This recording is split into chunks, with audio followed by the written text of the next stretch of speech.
This is Nicky Campbell, and this is the podcast of the 5 Live News phone-in, where you have your say. We're live every weekday from 9 a.m, so don't phone or text in now. This is a download from the BBC. To download other programmes or for more information, go online. bbc.co.uk/5live. This morning, what do you want to ask the leader of UKIP? The party got more votes than the Lib Dems in the last Euro elections. This is your chance to put your question to its leader, Nigel Farage, who's joined us. Good morning. Good morning. The number to call 0500 909 693.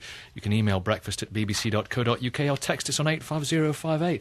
Not a great time to be a politician, really, is it? It's been a very extraordinary couple of days. I have to say I'm not surprised by it at all. I mean, we've increasingly had a professional political class, people that go into politics who have never had a job in the real world and for whom it's a career, and that's one of the reasons why they've continued to pay themselves more. The other irony for me is that here we have a Westminster Parliament that has now given away virtually all of its lawmaking abilities to the institutions in Brussels. So really what should have happened is they should have taken quite a big pay cut, because pay should go with responsibility.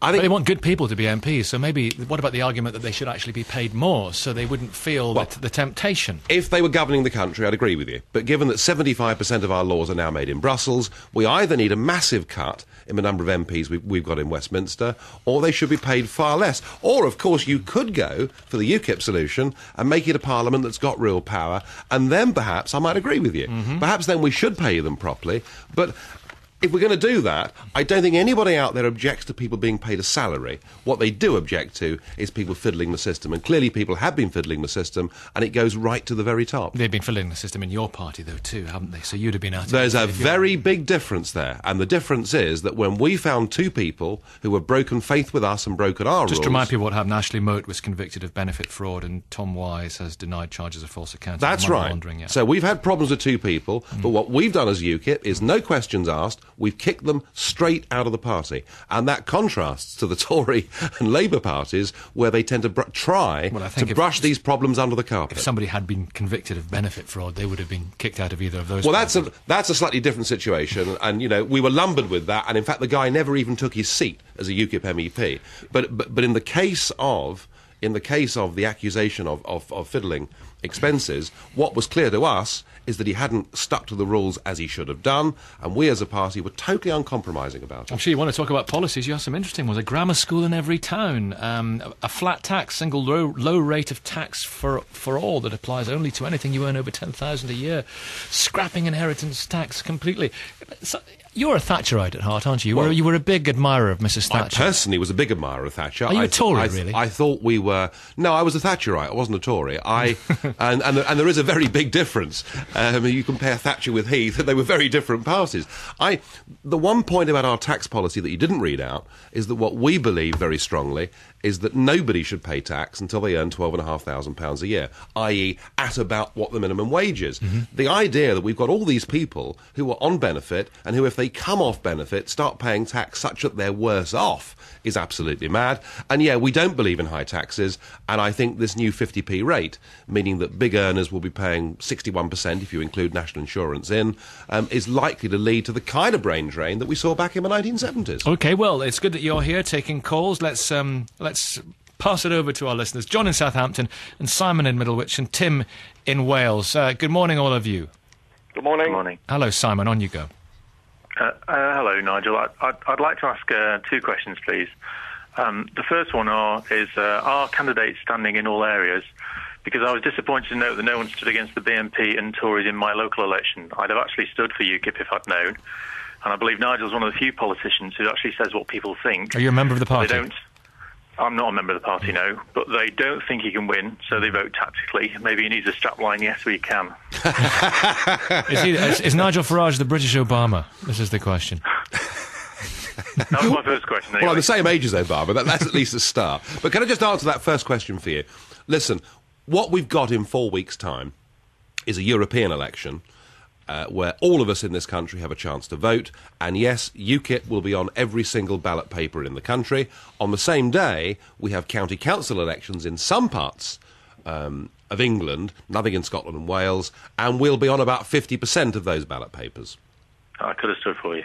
Well, yeah, get in touch and we'll interview you and make sure that you conform to all our rules, and then be very happy to have you. You could be the next Robert Kilroy-Silk. There you go. What happened with Robert Kilroy-Silk? Well, he took himself too seriously. I mean, he was booted out by the BBC for the article that he wrote for the Sunday Express. Was he right to have been booted out for writing that article? I think, as with all things with Robert, he was right in many ways in what he said, but expressed it in such a way that sought the maximum sensationalism, if you like. I recruited him to UKIP. Mm-hmm. He did us a power of good, because before the Euro elections of 5 years ago, unless you were into politics, you perhaps didn't quite know what UKIP was or what it stood for.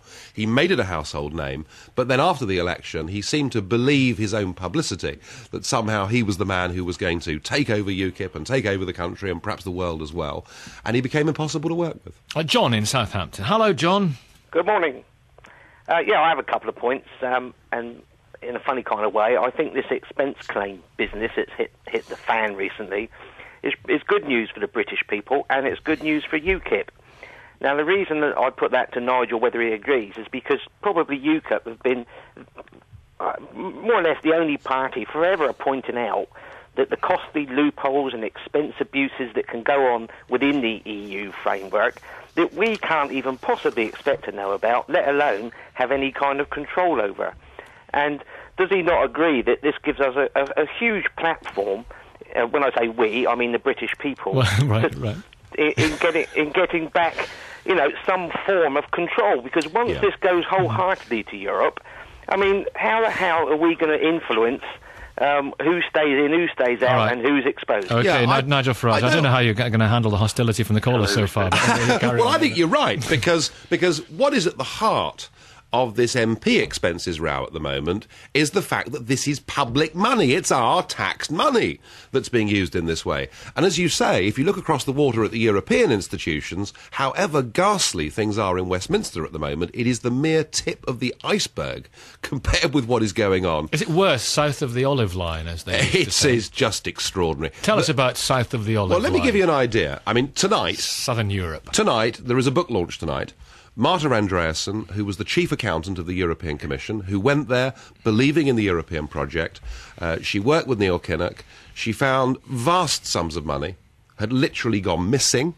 And I'm not talking about, 20,000 quid for getting rid of the moles from your garden. I'm talking here about billions that has gone missing or was totally unaccounted for. She tried to introduce reforms into the European system. For her trouble, she was sacked by Neil Kinnock.